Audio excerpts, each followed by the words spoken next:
जय भीम बांधवांनो, मी प्राध्यापक डॉक्टर सुनीलचंद्र सोनकांबळे, इतिहास विभाग प्रमुख लाल बहादूर शास्त्री महाविद्यालय धर्माबाद, जिल्हा नांदेड.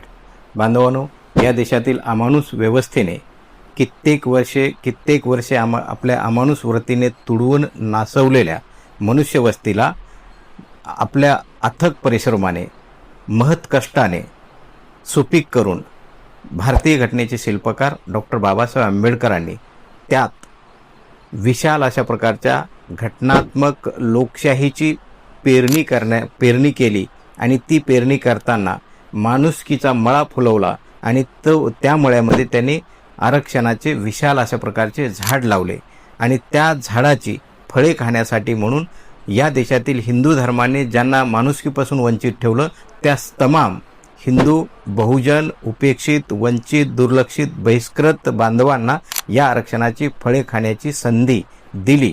अर्थात ही संधी देत असताना त्यांनी फक्त एक निकष ठेवलं की ते निकष म्हणजे त्यांनी शैक्षणिक पात्रता सिद्ध करायची आहे.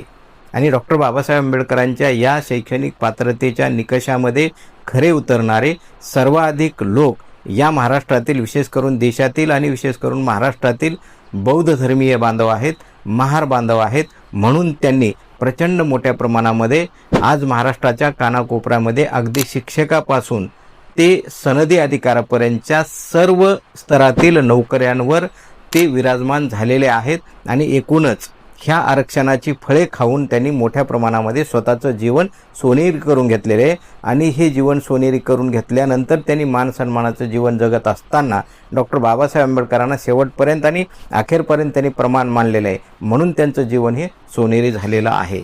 परंतु हे निकष ज्या बांधवांना पूर्ण करता आले नाहीत ते अजूनही मागासलेलं जीवन जगत आहेत. परंतु त्यांना असं वाटतंय की आमचं आरक्षण महाराणी किंवा बौद्धांनी लाटलेलं आहे, म्हणून ते आता आरक्षणाची स्वतंत्र मागणी करत आहेत आणि आरक्षणाच्या उपवर्गीकरणाच्या माध्यमातून महाराष्ट्रामध्ये ते जनआंदोलने उभी करीत आहेत. बांधवांनो, डॉक्टर बाबासाहेब आंबेडकरांनी आपल्याला आरक्षण देत असताना आपल्यासारख्या म्हणजेच हिंदू धर्माने तुडवलेल्या, नासवलेल्या, अधिकार हिरवलेल्या मानवी समूहाच्या जातींना एका गटामध्ये, एका सूत्रामध्ये बांधून त्याचे प्रवर्ग निर्माण केले, ज्याला आपण अनुसूचित जाती असे म्हणतो. त्याच्यामध्ये 59 जाती, अनुसूचित जमाती असं म्हणतो, त्याच्यामध्ये 72 जाती आणि इतर मागासवर्ग म्हणतो, त्याच्यामध्ये जवळपास महाराष्ट्रामध्ये 392 जाती आहेत. अशा पद्धतीनं जातीचे प्रवर्ग करून त्यांना ते आरक्षणाची फळे खाण्याची संधी डॉक्टर बाबासाहेब आंबेडकरांनी दिलेली आहे.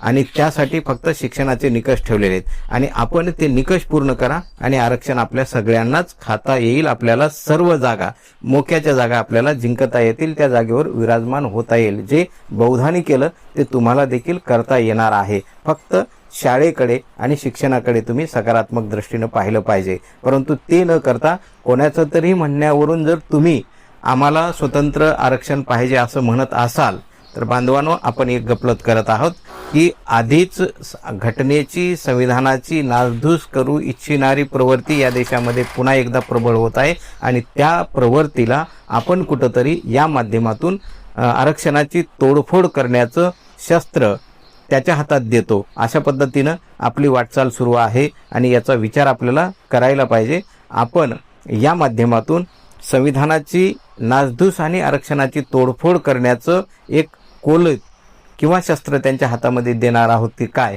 अशा प्रकारचा विचार आपण या माध्यमातून करायला पाहिजे. अर्थात आरक्षण हे डॉक्टर बाबासाहेब आंबेडकरांनी कोणा एकाला नाही आहे, तर या देशातील तमाम हिंदू धर्माने नाकारलेल्या तमाम समाजाला, बहुजन समाजाला, उपेक्षित समाजाला, मागासवर्गीय समाजाला, अनुसूचित जाती, अनुसूचित जमाती आणि इतर मागासवर्ग, VJNT, JNT जे काही प्रवर्ग पाडलेले त्या सगळ्या प्रवर्गांना बाबासाहेब आंबेडकरांनी ह्या आरक्षणाची संधी दिलेली. बांधवांनो, ह्या विशाल आरक्षणाच्या झाडाची फळे जर तुम्हाला खायची असतील तर तुम्ही फक्त आणि फक्त शैक्षणिक पात्रता सिद्ध करा.